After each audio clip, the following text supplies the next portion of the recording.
मुझे बोला गया था कि नोएडा नहीं जाना है। मैंने कहा क्यों? कहा वहां सीएम नहीं जाते। तो मैंने कहा क्या नोएडा यूपी से बाहर है? कहा नहीं साहब, ये मान्यता है कि सीएम उतर जाएंगे कुर्सी से। तो हमने कहा भी कुर्सी से तो एक दिन कुर्सी को जाना ही है, तो कुर्सी के मोह में हम क्यों पड़े? मैं जाऊंगा वहां जरूर। और मैं गया था वहां पे।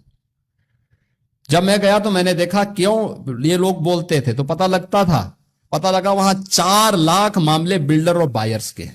आप सोचो 15 साल, 10 साल, 20 साल पहले लोगों ने अपनी पूरे जीवन भर की कमाई बिल्डर को दे दी मकान के लिए, फ्लैट देने के लिए, और बिल्डर पैसा दबाई बैठा है, पैसा नहीं दे रहा है, वो मकान नहीं दे रहा है, कब्जा नहीं दे रहा है, बड़ी हाई राइज बिल्डिंग खंडर के रूप में बदल रही है।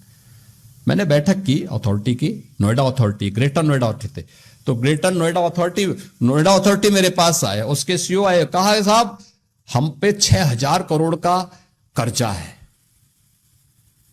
दूसरी अथॉरिटी से मैंने कहा, उसने कहा साहब हम पे 3,000 करोड़ का कर्जा है।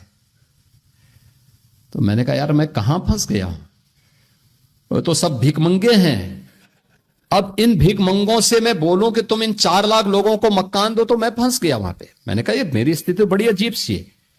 लेकिन मैंने वहां पे पहले बायर से मैं बातचीत किया, उन्होंने कहा, उनकी रो रहे थे साहब, पूरी जीवन भर की हमने कमाई लगा दी, हमें मकान नहीं मिला है, हम बैंक से कर्जा भर रहे हैं, बैंक का कर्जा बढ़ता जा रहा है। मैं बिल्डर के साथ मिला तो बिल्डर अलग से रोए, कहते हैं साहब हमने पैसा लगाया, लेकिन उस समय की सरकारों ने हमें पूरी तरह निचोड़ दिया है, हमारी सामर्थ्य नहीं है।